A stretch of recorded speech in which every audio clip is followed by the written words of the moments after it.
Grace Berger departed Bloomington this season with a Big Ten title, and the Hoosiers is one of the top teams in the nation. Is that enough to make her the best ever to don the cream and crimson? You are Locked On Hoosiers, your daily podcast on the Indiana Hoosiers. Part of the Locked On Podcast Network, your team every day.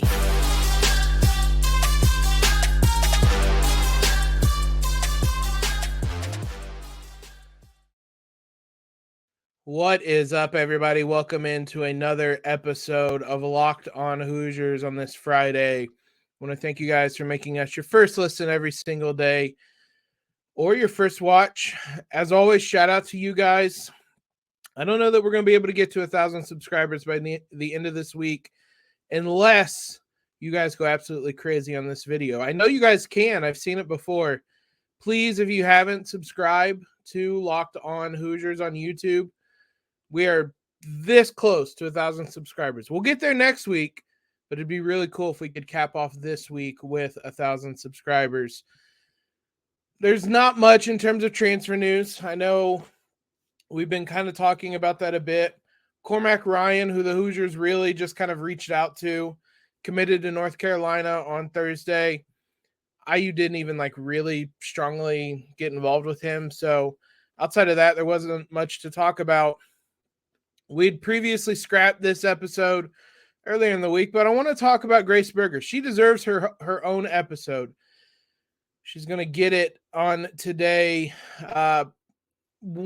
Probably the best ever to wear cream and crimson in the women's basketball program history. Just one of the flat out best, period. Men or women. Let's talk about her season. It wasn't gaudy statistically. When kind of comparing her and Trace Jackson-Davis leave two very lasting legacies in Bloomington, but very different. Trace's was this season dominated by individual achievement, kind of dragging the team along with him as best as he could. Grace's is probably what Trace wanted in terms of she was there in big moments. She could step up when absolutely needed, but ultimately she was exactly the type of senior leader you want leading this team to an outright Big Ten title. History, the first in the history of the program, winning a Big Ten title outright. It was only the second Big Ten title period. This was a hell of a year to do it. This was arguably as good as the Big Ten's ever been. Iowa made the national title game. Ohio State and Maryland were phenomenal all season long. The Hoosiers were the best of the bunch during the regular season, and Grace was a huge reason for that. Like I said, this was exactly the type of season you would want from a fifth-year senior, someone that's been around the block, that's done everything, and brought with her kind of that coolness, that calmness. Statistically, it wasn't her best season ever. 12.9 points is the fewest she averaged since her freshman year. She did set a career high in assists per game. She was asked to be a bit more of a point guard. And with Nicole Cardano-Hillary, with Ali Patberg departing, Grace moved into that point guard role a lot more and excelled. Her rebounds went down from previous seasons. Her assists went up. And she was what IU needed her to be this season. They didn't need Grace to be only a bucket getter. They needed her to set the table offensively and provide this team with ball handling and playmaking. And like I said, a general calmness. And for that reason, I think there's probably a pretty good argument that she was the most valuable player this season. Maybe not even maybe. She wasn't the best. That was McKenzie. And McKenzie was really, really good all season long. But in terms of valuable, hardest to replace, that type of argument, there's a pretty good argument for it being Grace. The Hoosiers got by without her, but I would say got by is what they did without her. Their only loss in the regular season came without her to Michigan State. They grinded through some games, needed overtime in some games. It wasn't always pretty in those games without Grace. I think that showed how important she was to this team and how much they needed her. I guess they did lose at Iowa in the regular season. I guess I must have just blocked that one out. But that Michigan State loss was followed by an overtime Nebraska win. Like I said, just kind of grinding some results out without her and doing what they needed to do. Winning at Penn State, it wasn't pretty. That game started out ugly as well, and the Hoosiers rebounded and came away with the win. So I thought that stretch really showed how important Grace was to this team. They needed her, but they didn't need her, like I said, to come in and score. She deferred to others. She set people up. She still knew when to step in the big moments, and when the moment called for her, she was there ready to deliver. That Iowa game is the one I think it's going to live in a lot of people's minds. That moment called for Grace Berger to take over and deliver on a big stage, and she did. 26 points, 10 of 20 shooting, 9 rebounds, 6 assists, her best game of the season, and in the biggest game of the season, of the regular season. She played 39 minutes in that game. Like I said, IU needed her, and she always had a great feel of those moments of when she needed to take over, when she needed to go get a bucket, when she needed to carry this team a little bit. She tried to do it in the Ohio State game. She tried to do it in the Miami game.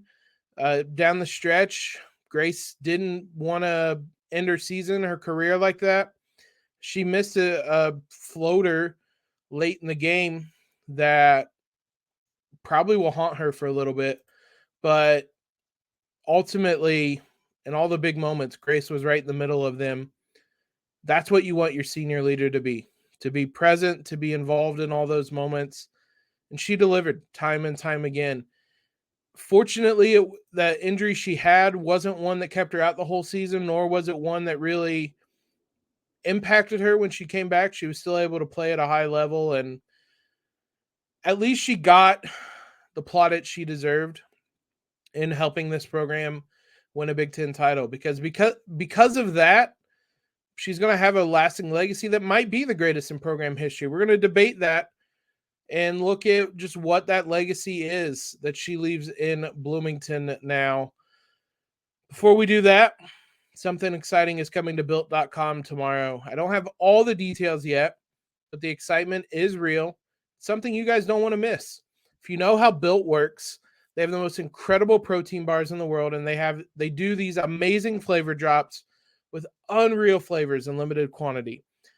So mark your calendars and head to Built.com tomorrow, Saturday, April 22nd, to be the first one to discover what all this hype is about.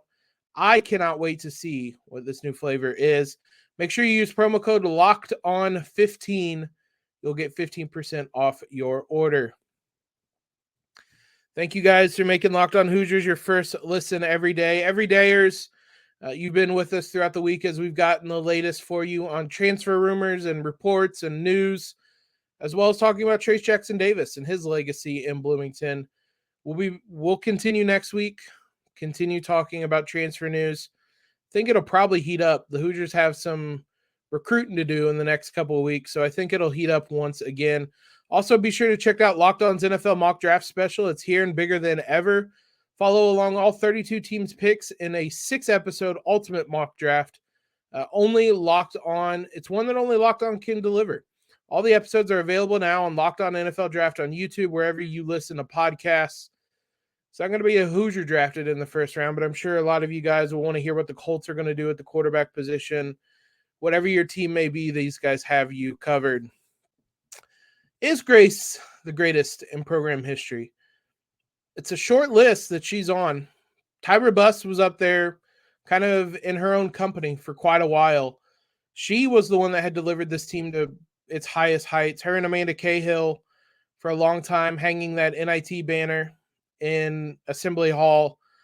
Tyra still is the all-time leader in points. That might come down with McKenzie this year. I'll have to look how close she is at some point during the summer, but still the all-time leader in points.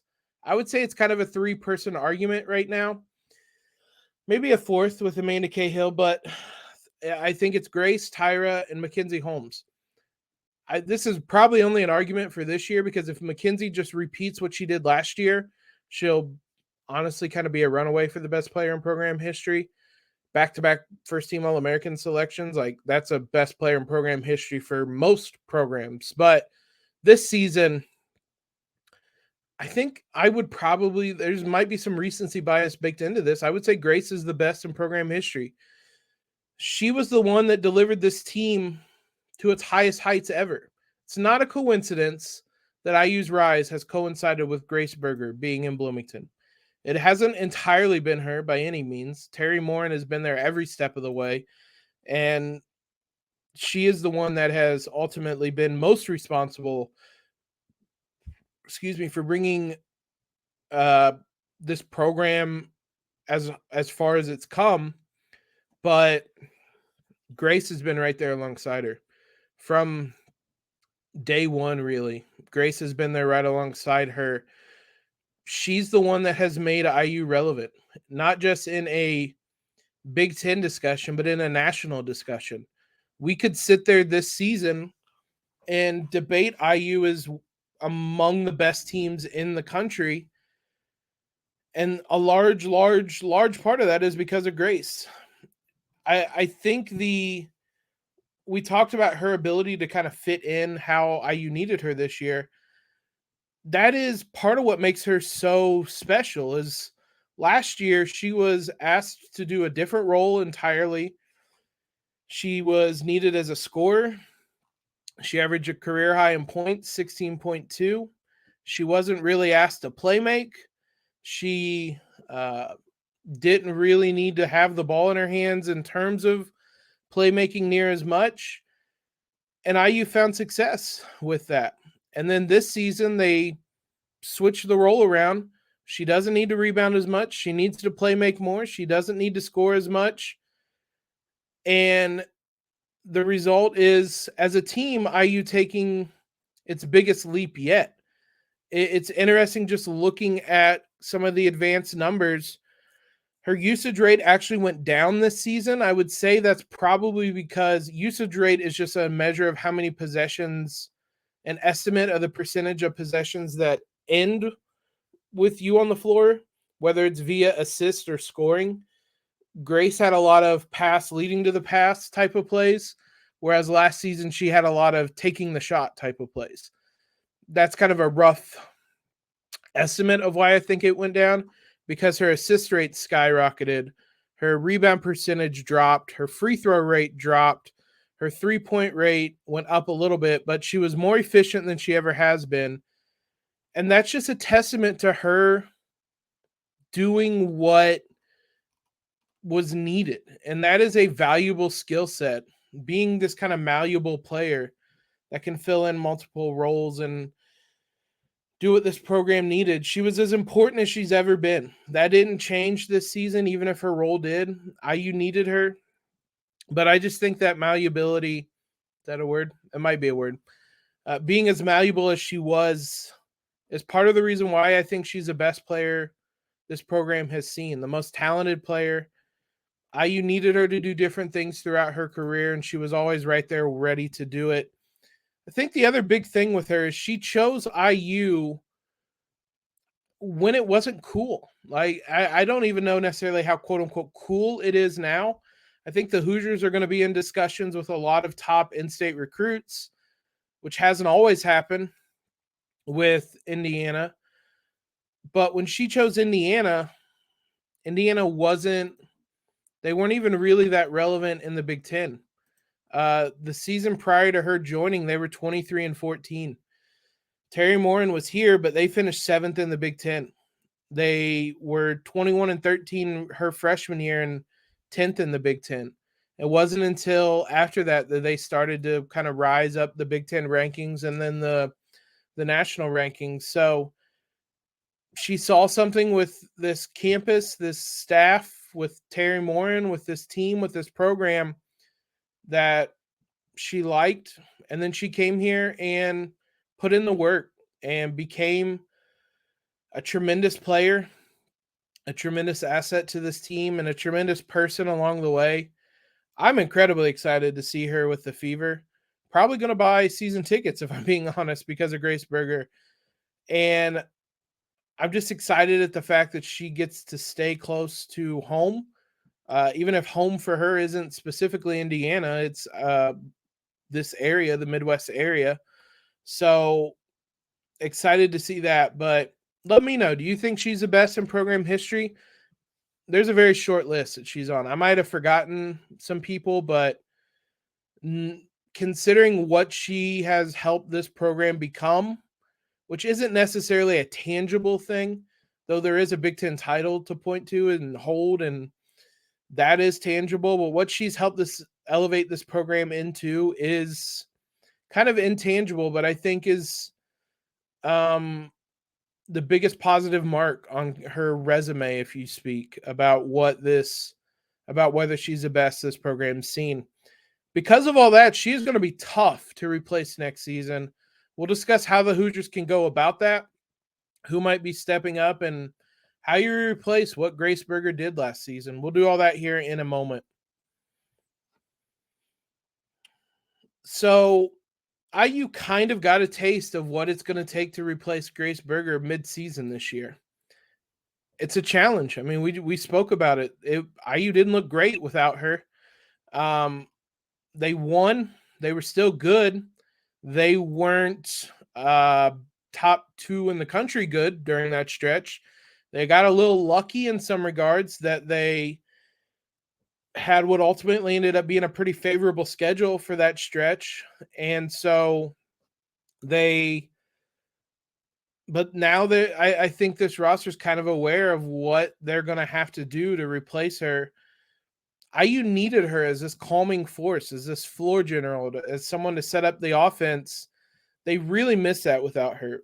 There were a lot of times I thought when IU was without Grace that things just kind of looked frantic on the offensive end. There wasn't as much control over the game or the offense as when Grace was out there. And that's what you're going to have to replace. Again, that's an intangible thing. That really isn't like a thing that you can it's just, you just have to have this feel for the game. And so a lot of that is having leadership, veterans out there. They'll have that. Scalia is going to be in her final year of eligibility. Chloe Moore-McNeil's been around the block for a long time. So is Sydney Parrish. She'll be comfortable in Bloomington now, fully kind of part of this program now. Yardon Garzon, I think that there'll be a fair amount of more playmaking from her next season, so that takes off some of that burden. But when you're talking about being that floor general, being that calming nature, it's going to have to fall on the shoulders of players like Chloe Moore-McNeil, Parrish, Scalia, people like that. You have a lot of people that are going to step up in different ways to replace statistically what she brought to the table. We mentioned those people. Lexus Bargesser is going to get more minutes next season. You have freshmen coming in that are Gatorade State Players of the Year and Miss Illinois and so like you have talented freshmen coming in. You have, I think, the statistical part of it covered.